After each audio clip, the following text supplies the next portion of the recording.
The massive chamber of the Galactic Council stretched beyond what human eyes could easily measure. Crystalline walls rose toward a ceiling that seemed to disappear into starlight itself. Ambassador Kim Hana stood at the center of it all, her simple black diplomatic uniform, looking plain against the exotic forms surrounding her. She had never imagined that humanity's first official assignment would come so quickly after joining the galactic community. The council members floated, slithered, and crystallized around her in their designated zones. Each species had evolved in different environments, creating beings that looked like living art pieces to human eyes. The speaker, a tall creature made of what appeared to be living metal, addressed her with words that came through her translation device as smooth and formal. Representative Kim Hana of Earth, your species has shown remarkable adaptability during the integration period. The Council has selected humanity for an important mission. Kim Hana nodded respectfully. 3 months ago, humanity had made first contact with the galactic community. The process had been surprisingly smooth. Humans had quickly learned basic galactic languages, adapted to alien technology, and shown what the Council called promising cooperation skills. We are honored to serve, Kim Hana replied, following the diplomatic protocols she had memorized. The speaker's metallic form shifted slightly. Your mission is to establish a research outpost on planet Vex 7. The facility will study local ecosystems and mineral resources. This assignment demonstrates the Council's trust in human capabilities. Around the chamber, various alien representatives made sounds that her translator interpreted as agreement. Kim Hana felt a surge of pride. This was exactly the kind of opportunity humanity needed to prove itself as a valuable member of galactic civilization. We accept this mission with gratitude, she said. What support will be provided? Standard research equipment, atmospheric processors, and emergency supplies, the speaker responded. The planet has been classified as moderately hazardous, suitable for species with robust environmental tolerance. Kim Hana made notes on her electronic pad. Moderately hazardous sounded manageable. Humans had survived ice ages, volcanic eruptions, and countless natural disasters throughout history. A planet classified as moderately dangerous should not present major problems. What Kim Hana did not know was the conversation happening in the observation chambers high above the main council floor. Vel, a scientist from the crystalline helix species, vibrated with what other helix would recognize as dark amusement. Her translucent body caught light from the chamber's energy sources and scattered it in rainbow patterns across nearby surfaces they actually accepted. She transmitted to her research partner through bioelectric pulses. The humans truly believe they can survive on Vex 7. Her partner, another helix named Kren, pulsed back with confusion. Did the Council not explain the true nature of the planet? They use the term moderately hazardous, Vel replied. Technically accurate by galactic standards, since we rank death probability on a scale where complete extinction is the maximum rating. In another observation chamber, Grex of the Terminus Coalition clicked his mandibles together in what his species considered thoughtful analysis. His insectoid form was built for efficiency and survival, with compound eyes that could process multiple information streams simultaneously. The betting pools give them 3 standard days before requesting evacuation, he transmitted to his military analysis team. I estimate they will last perhaps 5 days if they show unusual determination. His subordinate, a smaller terminus named Dex, clicked nervously. Should we not warn them? The death rate on Vex 7 approaches 97% for galactic standard species. Grex's antennae twitched. The Council follows proper legal procedures. They stated the danger level using correct terminology. If these humans cannot understand basic galactic classifications, perhaps they are not ready for membership. Back in the main chamber, Kim Hana continued receiving mission details. She learned that Vex 7 orbited a young star in a system rich with mineral resources. The planet itself showed signs of complex ecosystems and potential for valuable scientific discoveries. How long do you estimate for initial facility construction? The speaker asked. Kim Hana considered the question. Standard human construction practices, adapted for alien world conditions working with a small team of specialists. 6 to 8 weeks for a basic research station, assuming normal weather conditions and adequate local materials. Several alien representatives made sounds that the translator could not properly interpret. Kim Hana assumed they were expressions of approval or interest. In reality, They were sounds of amazement that any species would discuss construction timelines for a world where most galactic citizens would die within hours. Personnel requirements? The speaker continued. A team of 4 should be sufficient for initial establishment, Kim Hana replied. We have volunteers ready to depart immediately. She was thinking of Li Wu, the structural engineer who had specifically requested assignment to challenging worlds. His background included disaster relief construction and extreme environment building techniques. Park Jina had volunteered as their botanist eager to study alien plant life. Choi Dong brought geological expertise that would be essential for foundation work and resource location. Dr. Yoon, Mira would serve as their medical officer and biological systems specialist. All 4 had grown up in Korea, trained together at Seoul National University, and worked as a team on 3 previous challenging construction projects. They understood each other's working methods and could function efficiently under stress. Excellent, the speaker said. Transportation will be arranged within 1 standard cycle. Mission duration is flexible based on research requirements and facility development success. Kim Hana bowed formally. Humanity will not disappoint the Council's faith in us. As the ceremony concluded and representatives began dispersing to their various chambers and ships, the real conversation started. Vel gathered her observation equipment and prepared for the journey to Vex 7's system. As the galaxy's leading expert on species survival patterns, she would document humanity's first major failure for future reference. Her research would help the Council make better decisions about which species received which assignments. Grex assembled his military analysis team for what he expected to be a brief but educational deployment. Watching a newly integrated species fail on a death world would provide valuable data about human capabilities and limitations. Such information might prove useful in future diplomatic or military situations. Neither of them mentioned to their teams that they were essentially preparing to document deaths. That would have been considered unnecessarily morbid by galactic standards. Species that could not survive appropriate challenges were simply not suited for galactic membership. This was how the system worked, and it had functioned successfully for thousands of years. Kim Hana returned to the human embassy station with news of humanity's first major galactic assignment. She immediately began coordinating with Li Wu and his team, sharing technical specifications and planetary data that portrayed Vex 7 as a challenging but manageable research environment. Within days, human engineering teams were designing equipment specifically adapted for the mission. Li Wu studied architectural principles for extreme weather construction. Park Jina researched botanical adaptation techniques. Choi Dong analyzed geological surveys and mineral composition reports. Dr. Yoon, Mira prepared medical protocols for extended isolation. Deployment. None of them suspected that the aliens considered their mission a death sentence, disguised as an honor. The countdown to departure began, with 2 very different groups preparing for the same journey with completely different expectations of its outcome.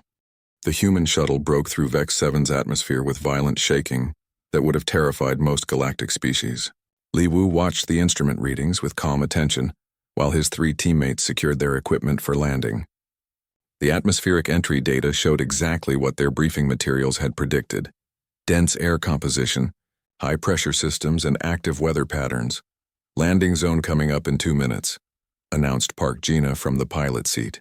Her training included atmospheric flight in hostile conditions, and she handled the shuttle's controls with steady precision.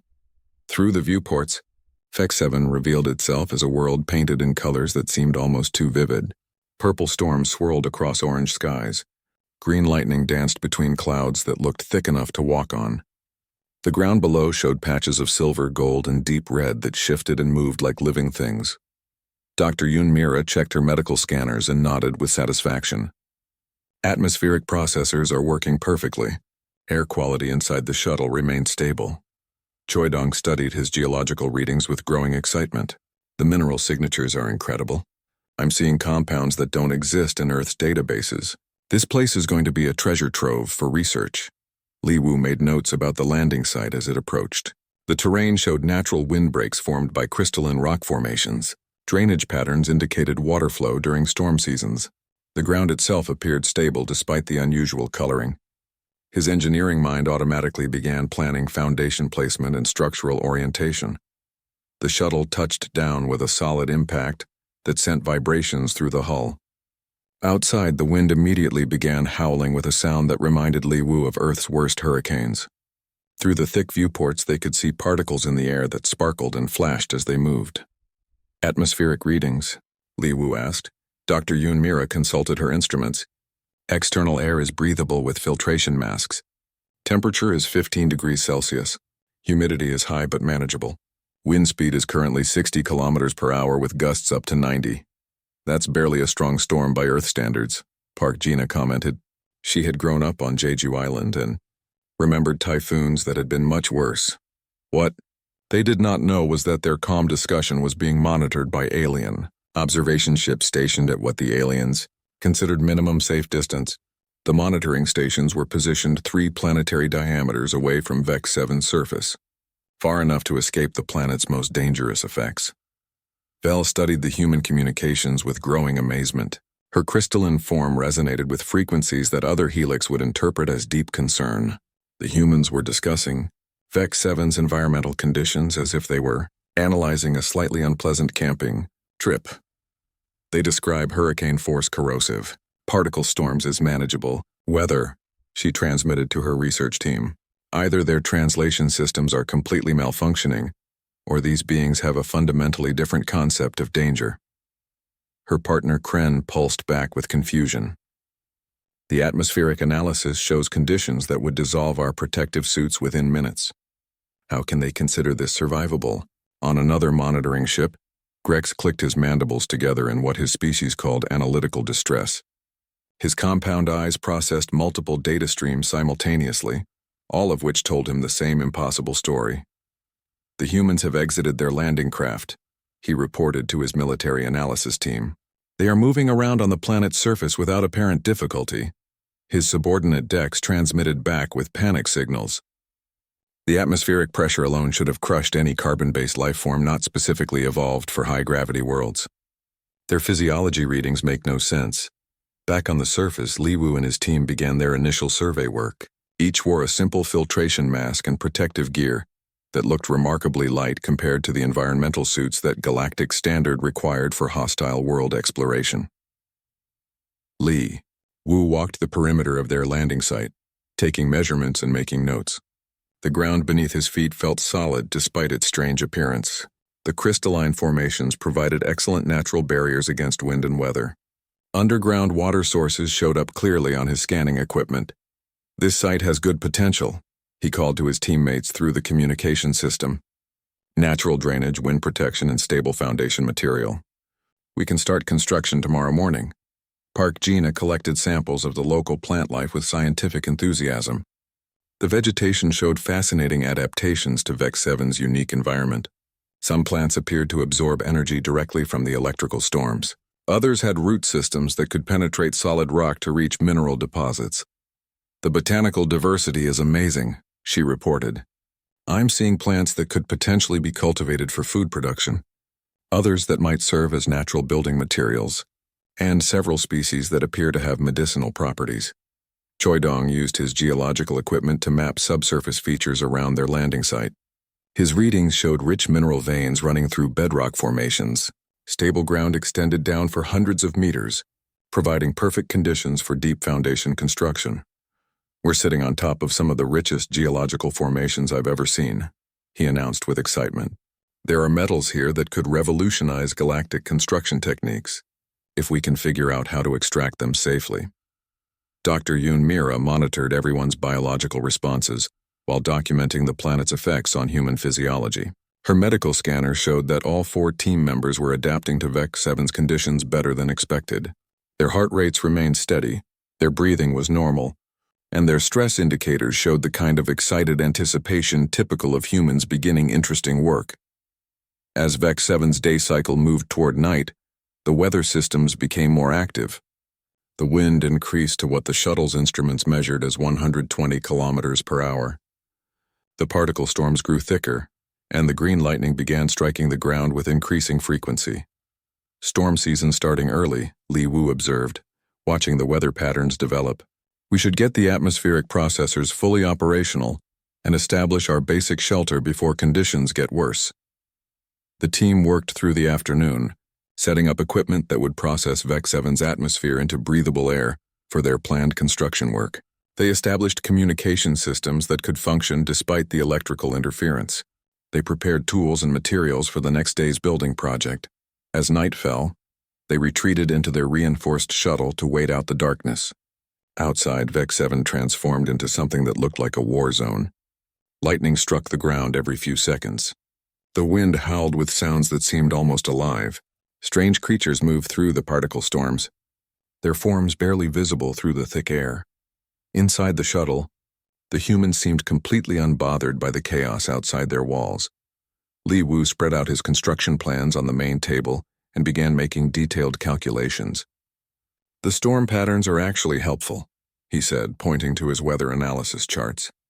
"If we orient the main structure to catch the prevailing winds, we can use them to power our electrical systems." Park Gina studied samples of local plants under her microscope. Several of these species appear to thrive during electrical storms. "We might be able to create a natural lightning rod system using cultivated vegetation." Choi Dong analyzed his geological data and marked potential excavation sites on his maps. "The electrical activity seems to concentrate certain minerals near the surface. We could harvest construction materials directly from the storm impact zones." Dr. Yoon Mira compiled her medical reports and noted how well everyone was adjusting to VEX 7's unique environment. "Our biological adaptation rate is exceeding all expectations. I think we're going to do very well here."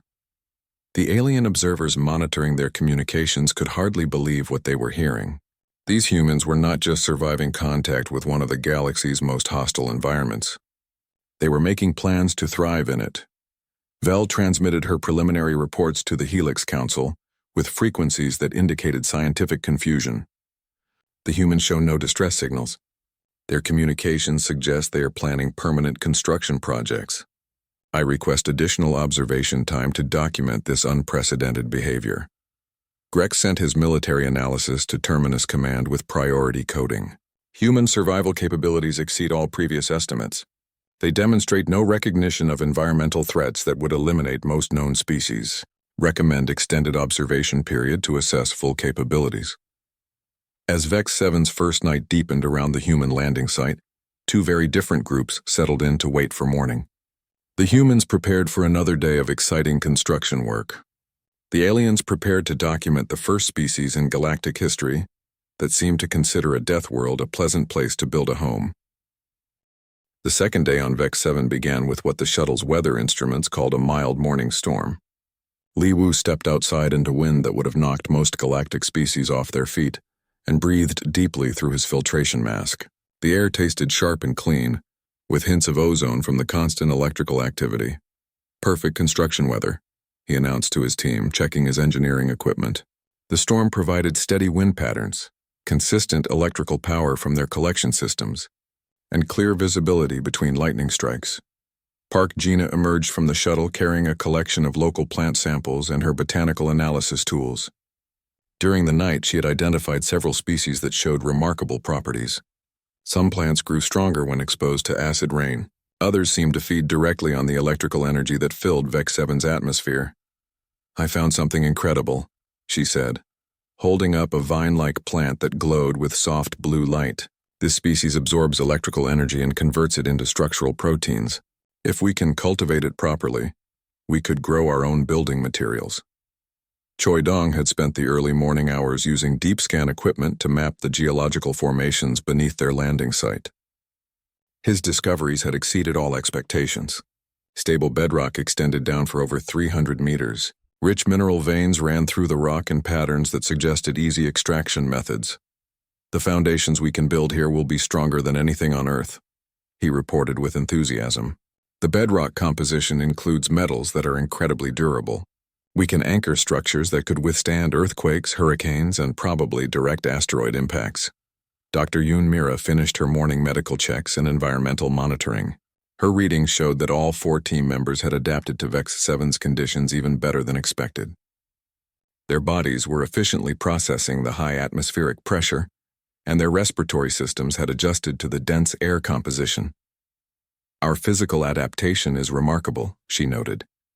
"Heart rate, blood pressure, and oxygen efficiency are all improving.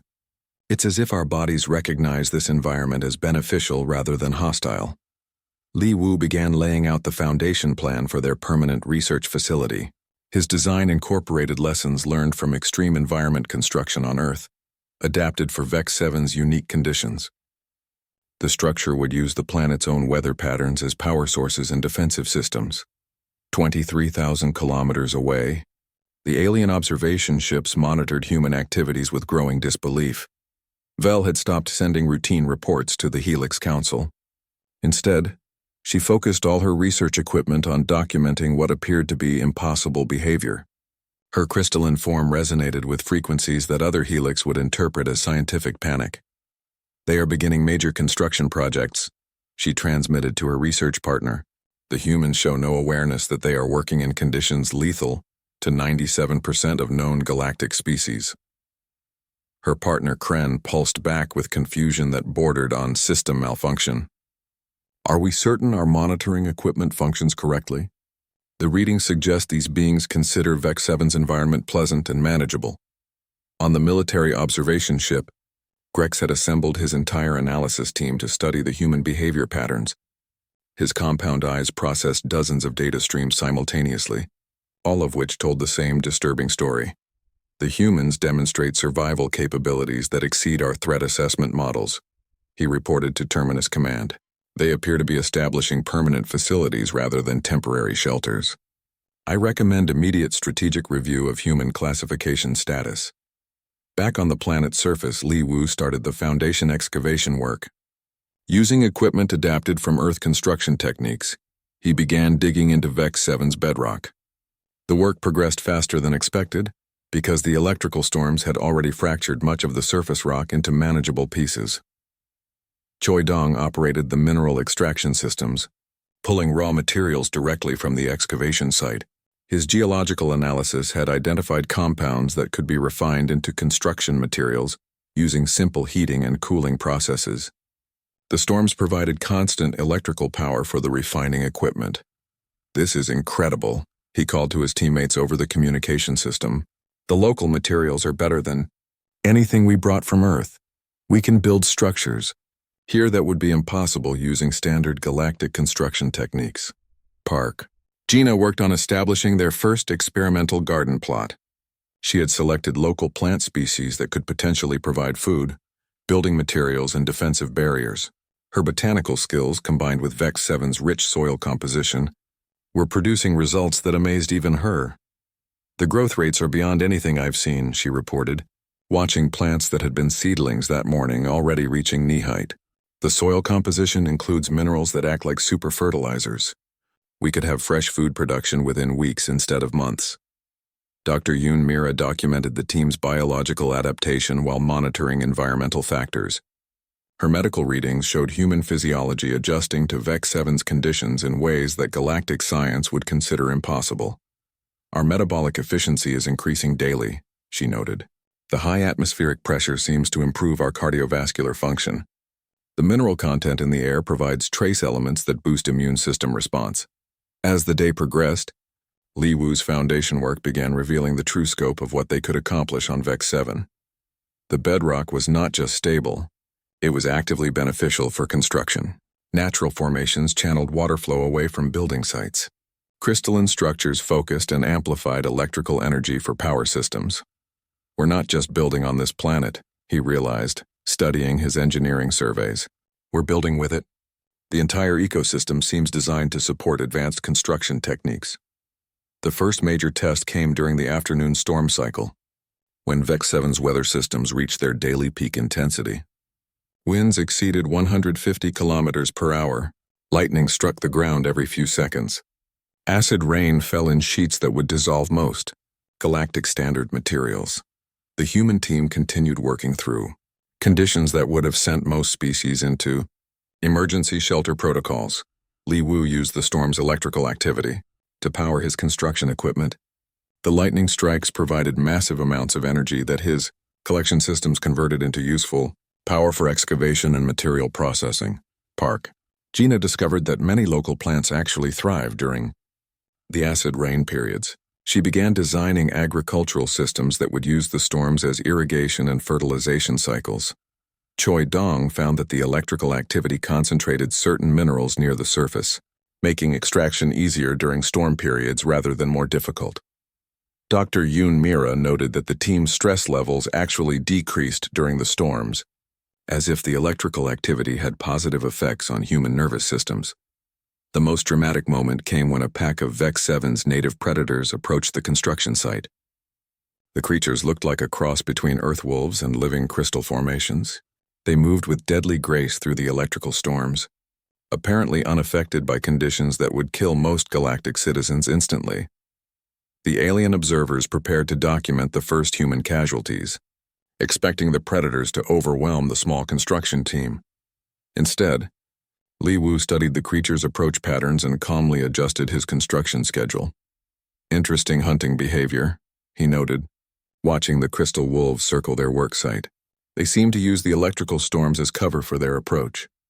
We should incorporate that into our defensive planning. Dr. Yoon Mira analyzed the predator's biology and found unexpected connections to human physiology.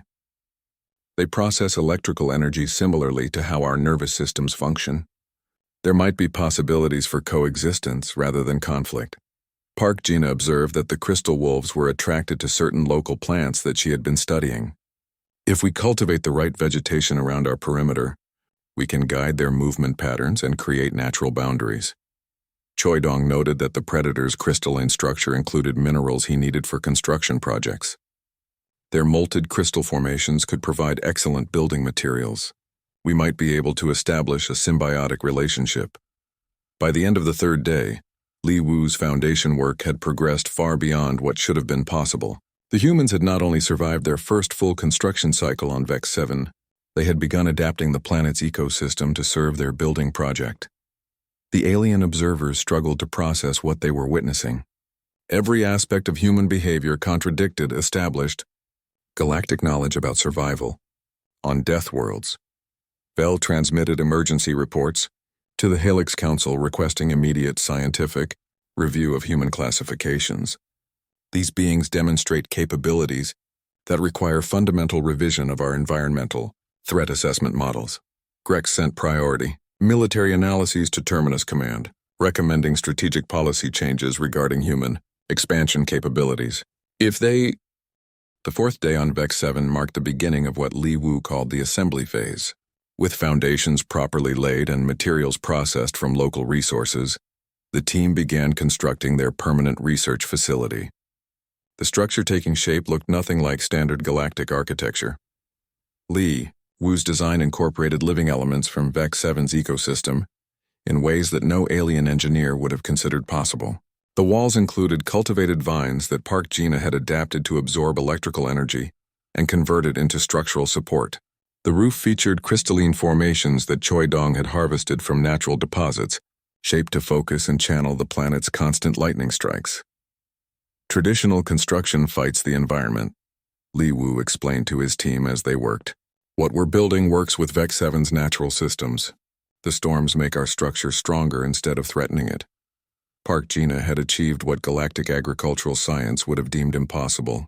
Her experimental gardens were producing Earth-compatible food crops in soil that should have been completely toxic to terrestrial plants. Her techniques involved creating symbiotic relationships between Earth species and local Vex 7 flora.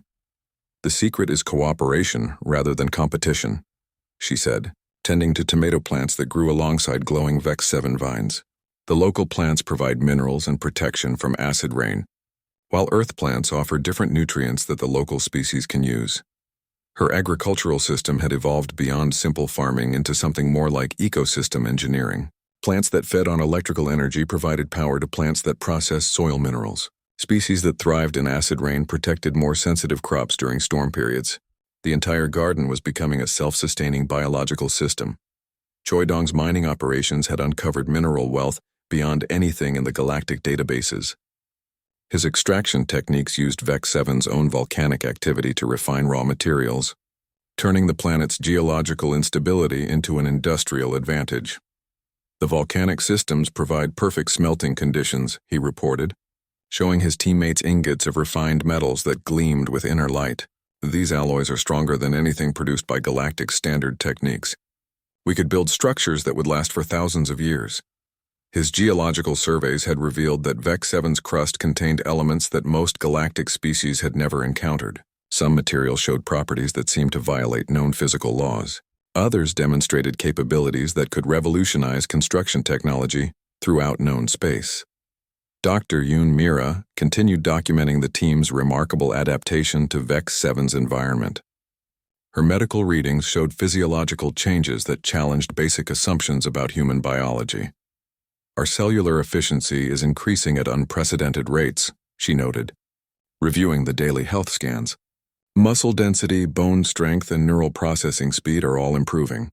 It's as if Vex 7's environment is optimizing our biological functions. Her research suggested that what galactic medicine considered hostile environmental factors were actually beneficial to human physiology. The high atmospheric pressure improved cardiovascular performance. The mineral-rich air enhanced respiratory efficiency. The electrical activity seemed to stimulate nervous system development. The shelter's construction progressed with speed that amazed even Li Wu. Working in conditions that would have slowed most construction projects to emergency-only procedures, his team maintained productivity levels that exceeded their best Earth-based achievements. The walls rose using a combination of refined local materials and adapted Earth construction techniques. Living vines grew through the framework, creating biological reinforcement that strengthened the structure while providing natural electrical conductivity. Crystalline formations integrated into the roof system collected and channeled storm energy into the building's power systems. 37,000 kilometers away, the alien observation ships had increased their monitoring intensity to maximum levels. Vel's research reports to the Helix Council had become increasingly urgent. Her crystalline form resonated with frequencies that indicated deep scientific distress as she documented human achievements that contradicted fundamental galactic knowledge. The humans are not merely surviving on Vex 7, she transmitted.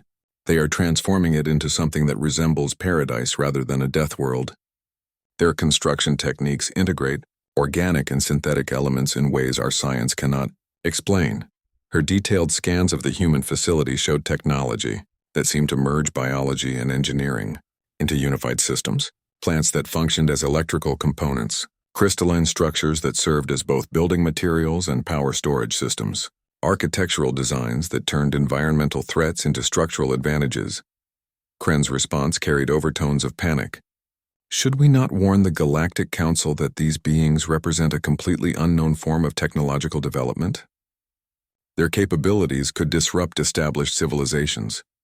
On the military observation ship, Grex had assembled his senior staff to analyze the strategic implications of human construction capabilities. His compound eyes processed multiple data streams while his analytical mind struggled to categorize what he was witnessing.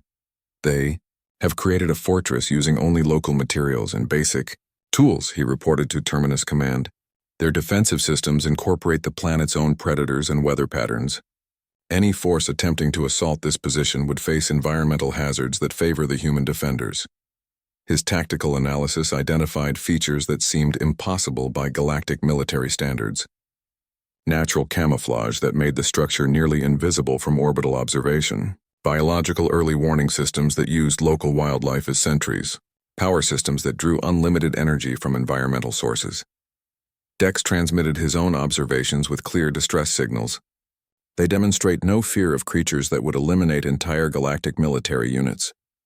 Their integration with hostile ecosystems suggests capabilities we cannot evaluate using standard threat assessment models.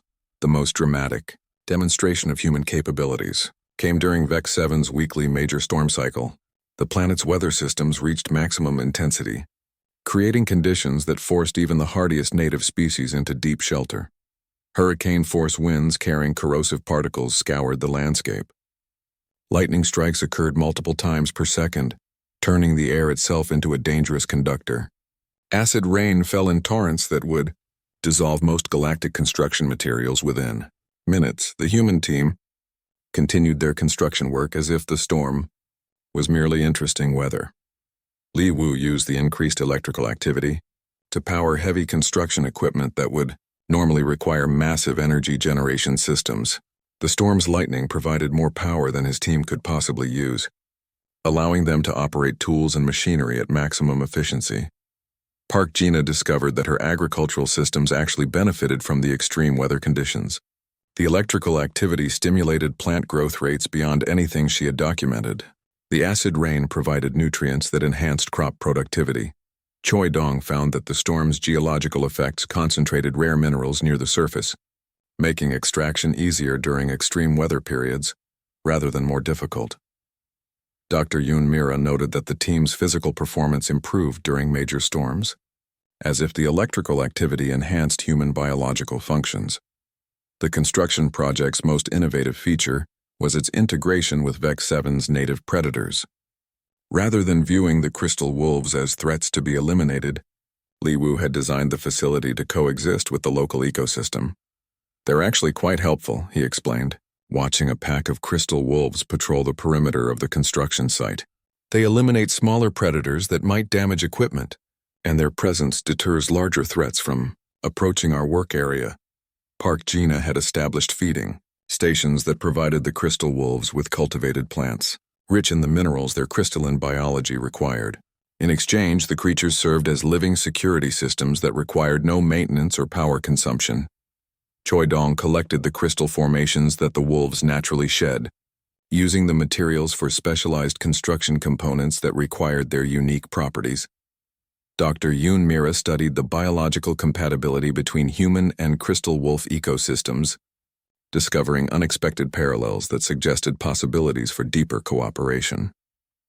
By the end of the first week, Li Wu's construction project had achieved what galactic engineering considered impossible. The humans had not only built a permanent structure on one of the galaxy's most hostile worlds, they had created a facility that was stronger and more efficient than anything that could have been constructed. Using standard galactic techniques, the shelter had evolved into something that resembled a living organism more than a traditional building. Biological systems processed waste and generated resources. Crystalline components stored and distributed energy throughout the structure. The entire facility responded to environmental changes like a sophisticated life form. The alien observers struggled to categorize what they were documenting. 3 weeks after landing on Vex 7, Li Wu stood in what had become the central hub of humanity's first Death World colony.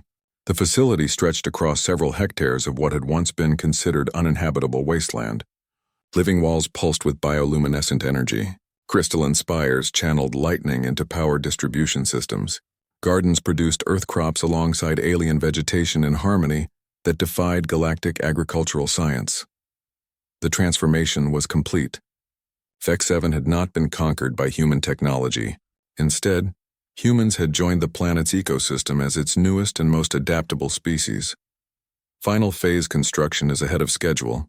Li Wu reported during his morning communication with the galactic monitoring stations. His tone carried the calm satisfaction of an engineer whose project had exceeded all expectations. Park Gina had achieved agricultural miracles that would have been dismissed as fantasy by galactic experts just weeks earlier. Her integrated farming systems produced more food per square meter than most civilized worlds achieved with advanced technology.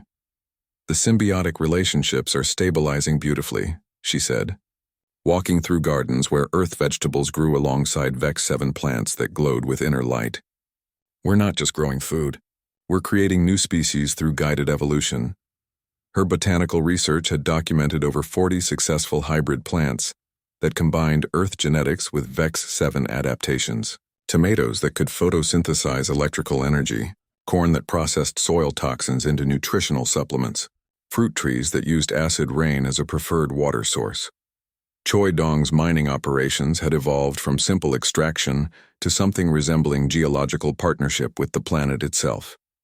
His techniques worked with Vex 7's natural processes to concentrate and purify materials in ways that used less energy while producing superior results. "The planet wants to give us these resources," he explained to his teammates, showing them veins of precious metals that seemed to have formed specifically for easy human access. "The geological activity responds to our excavation work by creating new deposits where we need them."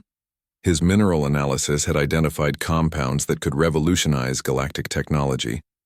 Materials that conducted electricity at room temperature with zero resistance, alloys that became stronger under stress rather than weaker, crystalline formations that could store vast amounts of energy in compact spaces.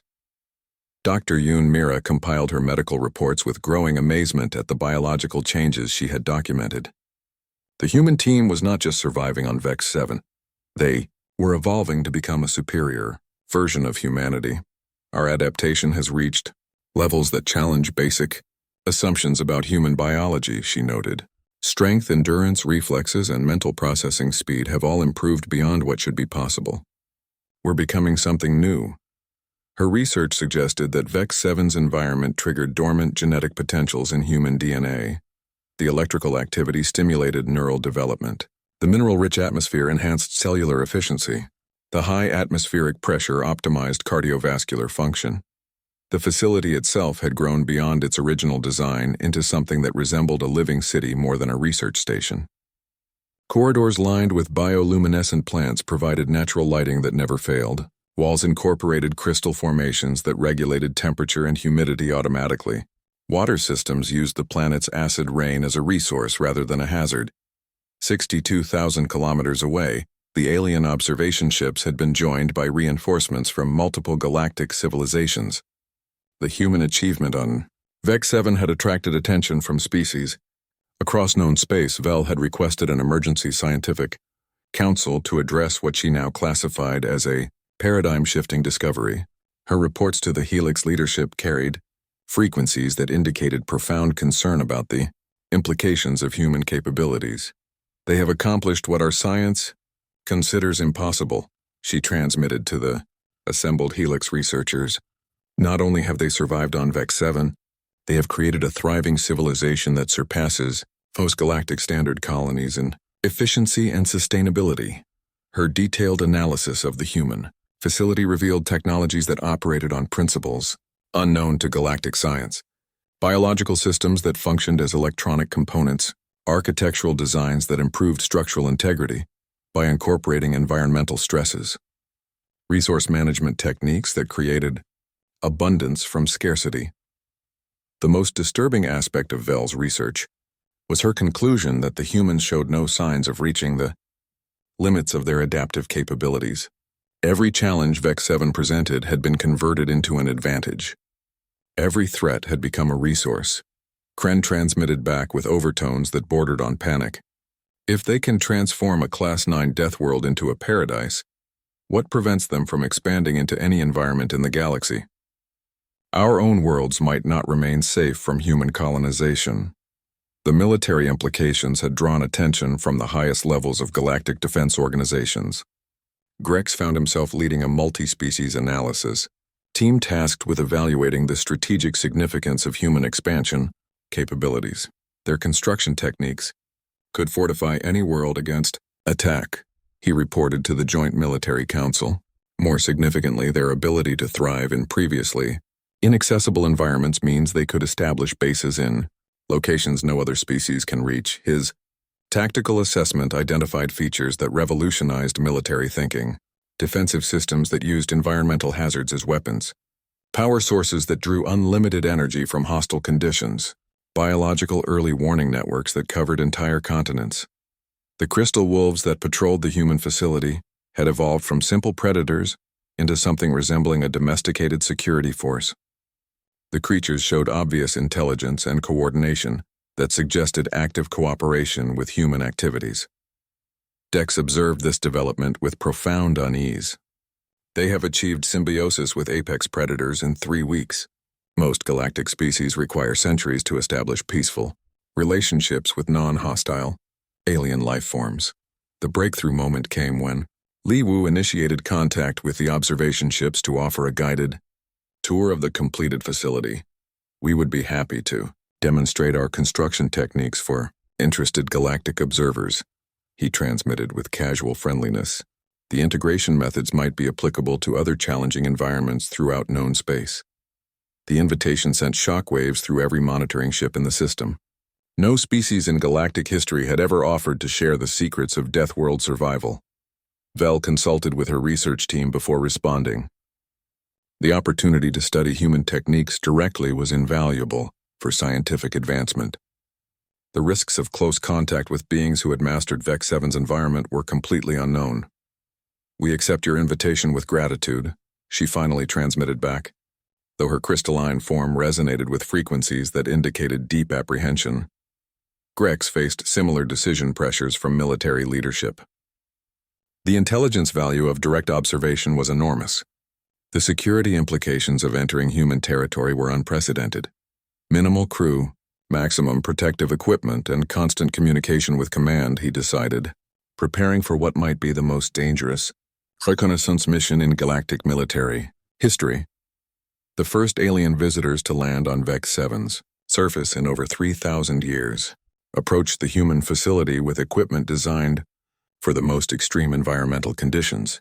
Their protective suits could withstand direct exposure to stellar radiation. Their life support systems could function in vacuum or toxic atmosphere. Their emergency protocols covered every known form of environmental hazard. None of it prepared them for walking into what appeared to be a garden paradise on one of the galaxy's most lethal worlds. Li Wu met them at the facility's main entrance wearing simple work clothes and a friendly smile. No protective suit, no breathing apparatus, no emergency equipment. He looked like a human taking a pleasant walk through a park on a mild day. "Welcome to our home," he said, gesturing toward buildings that seemed to grow directly from Vex 7's crystalline landscape. "We're excited to show you what we've accomplished here." Vel's protective sensors immediately detected atmospheric conditions that should have killed any carbon-based life form instantly. Her suit's warning systems activated emergency protocols designed for imminent death scenarios, yet the human standing before them appeared completely comfortable. "How is this possible?" she asked through her suit's communication system. Li Wu looked puzzled by the question. "We adapted our construction techniques to work with the local environment instead of fighting against it. Would you like to see our power generation systems first? Or are you more interested in the agricultural areas?" Grex's military training had prepared him for combat in hostile environments, but not for the cognitive dissonance of watching someone treat a death world as if it were a pleasant residential neighborhood. "The defensive capabilities," he managed to say, his translator struggling to process his species' equivalent of stunned amazement. "Defensive?" Li Wu considered the question with genuine confusion. "I suppose the crystal wolves provide some security? And the storm system?" 6 months after the first human landing on Vex 7, the galaxy watched in amazement as what had begun as a simple research mission transformed into the most significant colonization event in recorded history. Li Wu's engineering project had grown from a basic shelter into a thriving city that defied every principle of galactic environmental science. The facility now covered over 50 square kilometers of Vex 7's surface. Crystalline spires reached toward storm clouds that no longer threatened, but served as the city's primary power source. Living walls expanded daily as hybrid plants grew, new structures according to human architectural guidance. Underground networks connected resource processing centers that turned the planet's most dangerous features into beneficial systems. Population growth projections are exceeding all estimates, Li Wu reported during his routine communication with galactic authorities. The calm engineer who had volunteered for what aliens considered a suicide mission now spoke as the governor of humanity's first Death World colony. The human population on Vex 7 had reached over 3,000 people. Ships arrived weekly carrying volunteers eager to experience what they had heard described as humanity's most exciting frontier settlement. Each new arrival adapted to the planet's conditions with the same remarkable efficiency that had amazed alien observers from the beginning. Park Gina had become the galaxy's leading expert on symbiotic ecosystem development. Her agricultural techniques were being studied by xenobiologists throughout known space. The integrated farming system she had created produced enough food to support 10 times the current population, while actually improving Vex 7's environmental conditions. "We're not just living on this world," she explained to a delegation of galactic agricultural specialists who had requested permission to study her methods. "We're helping it become more than it was before we arrived. The planet is healthier now than when we found it." Her research had documented the emergence of entirely new life forms created through the interaction of Earth and Vex 7 biology. plants that could survive in vacuum by storing electrical energy, animals that processed toxic substances into beneficial nutrients, microorganisms that converted radiation into food sources. Choi Dong had revolutionized galactic mining industry. Standards with extraction techniques that worked in partnership with planetary geological processes.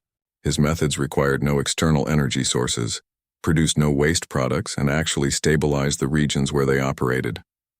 Traditional mining fights the planet to extract resources, he said to representatives from major galactic mining corporations. Our approach convinces the planet to give us what we need while making itself stronger in the process. His geological research had revealed that VEX 7 contained mineral resources worth more than the combined economies of 12 major galactic civilizations. More importantly, his extraction techniques could be applied to previously inaccessible worlds throughout the galaxy, opening resource opportunities that could transform galactic civilization. Dr. Yoon Mira had published medical research that caused fundamental revisions in galactic understanding of biological adaptation limits. Her documentation of human evolution on VEX 7 suggested that exposure to challenging environments could trigger genetic improvements rather than simply causing stress damage. Humans don't just adapt to hostile conditions, she explained to the Galactic Medical Council. We evolve to become better versions of ourselves. The challenges that would destroy other species make us stronger, smarter, and more capable. Her research indicated that the human colonists on VEX 7 were developing enhanced physical capabilities, improved cognitive function, and extended lifespans. The next generation born on the planet showed abilities that exceeded their parents by significant margins. The implications reached beyond simple colonization success.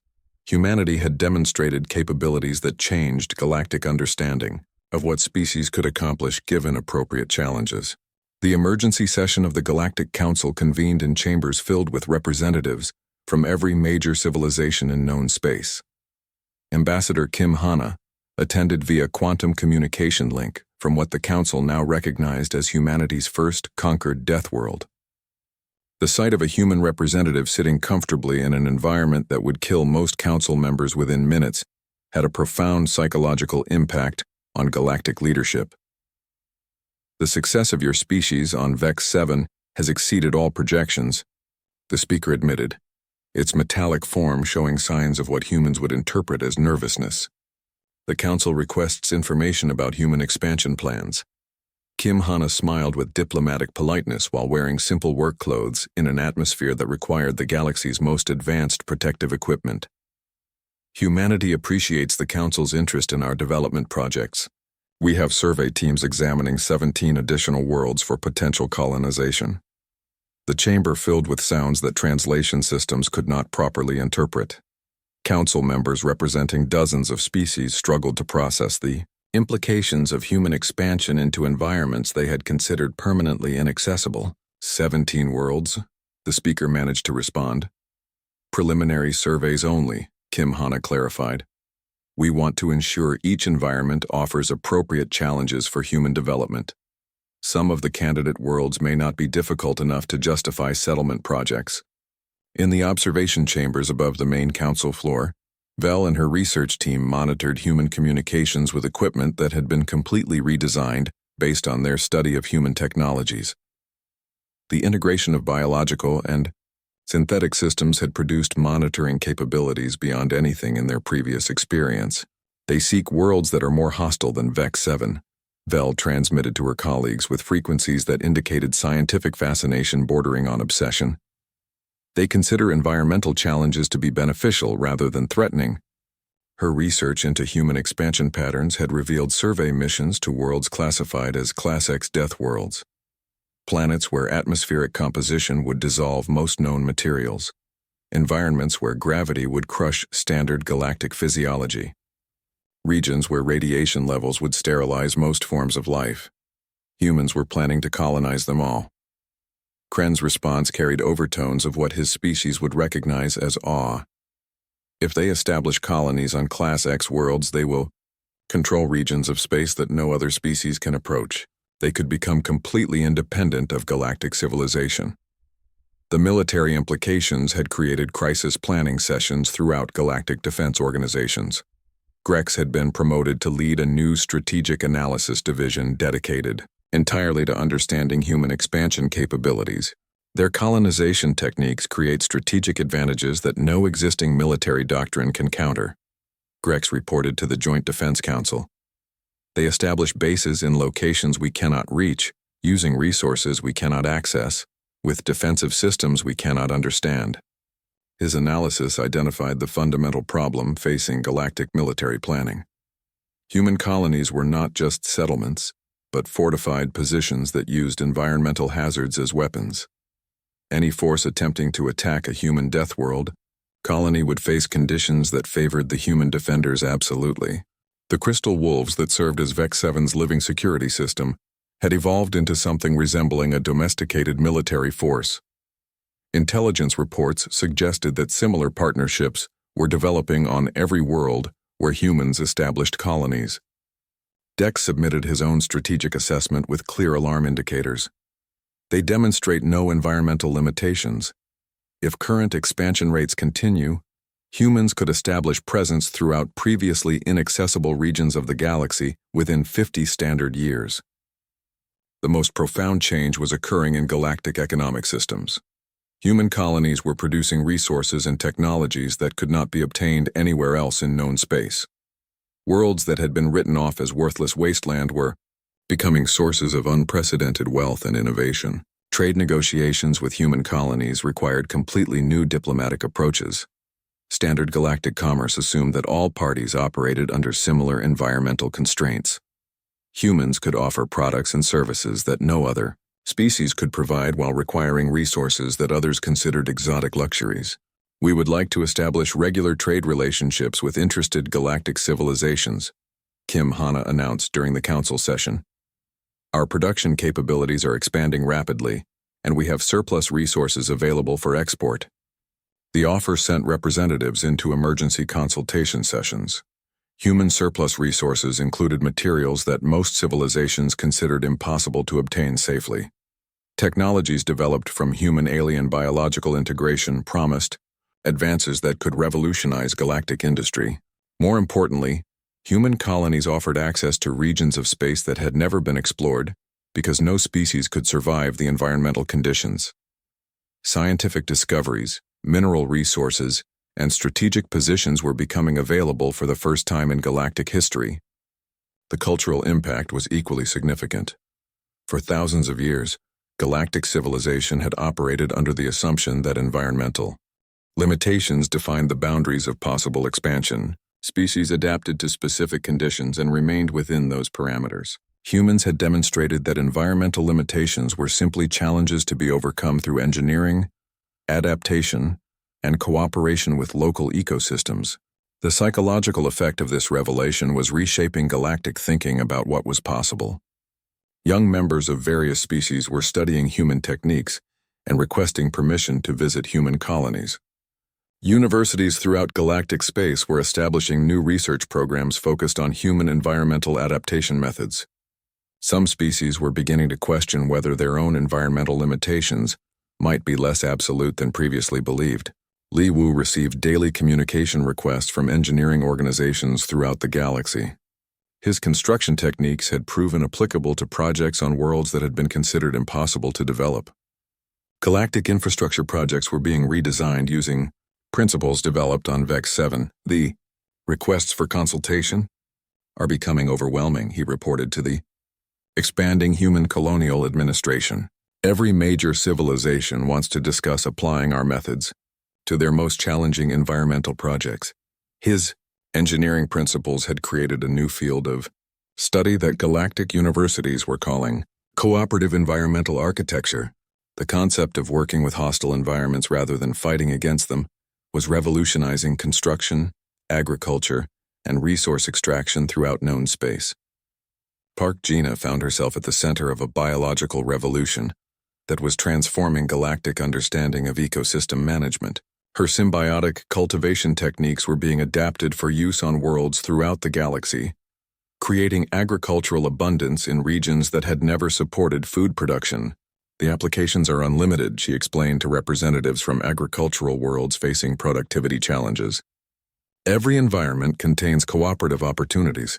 The key is learning to recognize partnership possibilities rather than focusing on hostile factors. Her biological research had identified principles that could be applied to species compatibility studies throughout the galaxy. The successful integration of human and alien life forms on multiple worlds suggested possibilities for creating hybrid ecosystems that combined the best features of different biological systems. Choi Dong's mining techniques had created a new industry based on cooperative geological exploitation. His methods were being studied and adapted by mineral extraction operations throughout galactic space, opening access to resources that had been considered impossible to obtain safely. "We're not taking from the planets," he emphasized during presentations to galactic industrial organizations. "We're helping them give us what they want to share." The difference in results is remarkable. His geological research had revealed that many worlds classified as uninhabitable contained resources that could supply galactic civilizations' needs for centuries. The key was developing extraction techniques that worked with planetary systems rather than against them. Dr. Yoon Mira's medical discoveries had initiated fundamental revisions in galactic biological science. Her documentation of human adaptation and evolution was being studied by xenobiologists throughout known space, leading to new theories about species development potential. "Environmental challenges may be evolutionary opportunities rather than survival threats," she explained to the Galactic Medical Research Council. "The key is maintaining genetic flexibility and adapting cooperation strategies rather than resistance responses." Her research suggested that other species might possess dormant adaptive capabilities similar to those humans had demonstrated. Preliminary studies were beginning to explore whether controlled exposure to environmental challenges could trigger beneficial evolutionary responses in non-human species. The transformation was not limited to scientific and technological advancement. Human colonies were becoming centers of cultural exchange, where species from throughout the galaxy gathered to study cooperative techniques that could be applied to their own civilizations. FEC-7 had evolved from a research station into what humans were calling an intercultural university. Representatives from dozens of species lived and worked alongside humans, learning adaptation techniques while contributing their own knowledge and perspectives to the expanding understanding of environmental cooperation. The final session of the Emergency Galactic Council meeting focused on the question that had been underlying all discussions. What did human expansion mean for the future of galactic civilization? "The human model suggests possibilities we have never considered," the speaker admitted, addressing the assembled representatives. "Their success indicates that environmental limitations may be less absolute than our civilizations have assumed." Kim Hana responded with the diplomatic grace that had made her an effective ambassador, while her casual comfort in conditions that required advanced protective equipment for most council members served as a constant reminder of human capabilities. "Humanity hopes to contribute to galactic prosperity through the development of previously inaccessible regions," she said. "We believe that cooperation rather than competition will benefit all species as we explore the opportunities that challenging environments provide." The council session concluded with the establishment of new diplomatic protocols specifically designed for interaction with species that demonstrated unlimited environmental adaptability. Human expansion was officially recognized as a galactic development opportunity rather than a potential threat. Li Wu's final log entry from VEC-7 became legendary throughout human space and was studied by xenopsychologists as an example of the human approach to environmental challenges. Colony development proceeding according to plan. Population growth is steady and sustainable. Agricultural systems are producing surplus food for export. Mining operations are ahead of extraction targets. Environmental integration continues to exceed expectations. Weather is actually quite pleasant once you adjust your expectations appropriately. FEC-7 is ready to serve as a template for human expansion into similar environments throughout the galaxy. Recommend approval for civilian settlement designation and tourist industry development. The sunsets here are really spectacular. As Li Wu transmitted his report, long-range scanners throughout galactic space detected over 200 human survey ships heading toward worlds that had been classified as permanently uninhabitable by every previous exploration mission. The age of human expansion into the galaxy's most challenging frontiers had begun in earnest. And the other species were beginning to understand that they shared the galaxy with something unprecedented. A species that did not just adapt to hostile environments, but transformed them into opportunities for growth, cooperation, and advancement. The galaxy would never be the same. 1 year after Li Wu first set foot on Vex 7, the galaxy had transformed in ways that no civilization had imagined possible. What had begun as humanity's first assignment from the Galactic Council had become the catalyst for the greatest expansion of habitable space in recorded history. The human colonial network now included 23 worlds that had been classified as uninhabitable death worlds. Each colony thrived using the same principles that Li Wu had developed during those first critical days on Vex 7. Environmental cooperation instead of environmental conquest. Biological partnership instead of technological domination. Adaptation and evolution instead of resistance and protection. Li Wu had become something more than a colonial engineer. His techniques were being taught at universities throughout galactic space. His principles were being applied to construction projects on worlds that had never seen human visitors. His name was becoming synonymous with the revolutionary approach to environmental challenges that was reshaping galactic civilization. The expansion program is exceeding all projections, he reported during his weekly communication with the Galactic Colonial Administration. Speaking from the observation deck of what was now called New Sol, the capital city of humanity's first Death World colony, his words carried the quiet confidence of someone whose ideas had changed the galaxy. New Sol stretched across 200 square kilometers of Vex 7's surface. The city incorporated architectural principles that no alien civilization had imagined. Living buildings that grew and adapted to changing needs. Power systems that drew unlimited energy from storm patterns that had once been considered lethal threats. Transportation networks that used the planet's own geological activity to move people and materials efficiently. The population had reached over 50,000 humans, along with nearly 10,000 alien residents who had come to study human techniques firsthand. Representatives from every major galactic civilization maintained permanent research stations in New Sol, making it the most diverse intercultural community in known space. Park Gina had revolutionized galactic agricultural science with techniques that were being implemented on over 300 worlds throughout the galaxy. Her symbiotic cultivation methods had ended food scarcity on 12 civilizations and created agricultural surplus on worlds that had never been able to support native food production. "We're not just growing food," she explained to the Galactic Agricultural Council during their annual review session. "We're creating new forms of life that benefit every species involved in the cultivation process. The plants are happier, the soil is healthier, and the yields exceed anything we thought possible." Her research centers on human colonial worlds had become the galaxy's primary source of innovations in biological cooperation. New species were emerging from her hybrid cultivation programs weekly. Plants that could grow in vacuum, animals that processed radiation into nutritional supplements, microorganisms that converted toxic waste into beneficial resources. The implications extended beyond simple agriculture into fundamental questions about the nature of life itself. Park Gina's work suggested that biological cooperation could produce entirely new forms of existence that transcended the limitations of their parent species. Choi Dong had transformed galactic resource extraction from an industry based on exploitation into a new model based on geological partnership. His techniques were being used throughout the galaxy to access resources that had been considered impossible to obtain safely. "The planets want to share their wealth," he said during a presentation to the Galactic Industrial Consortium. "Our job is learning to communicate with geological systems and convince them to give us what we need, while making themselves stronger in the process." His mining operations on human colonial worlds were producing materials that did not exist anywhere else in the galaxy. Alloys that became stronger under stress. Crystals that could store vast amounts of energy in microscopic spaces. Metals that conducted electricity with perfect efficiency while remaining stable at any temperature. More significantly, his geological research had identified over 15,000 worlds throughout the galaxy that contained similar resource potential. Worlds that had been dismissed as worthless were being recognized as treasure troves waiting for the right approach to unlock their wealth. Dr. Yoon, Mira had become the galaxy's leading authority on adaptive evolution and biological enhancement.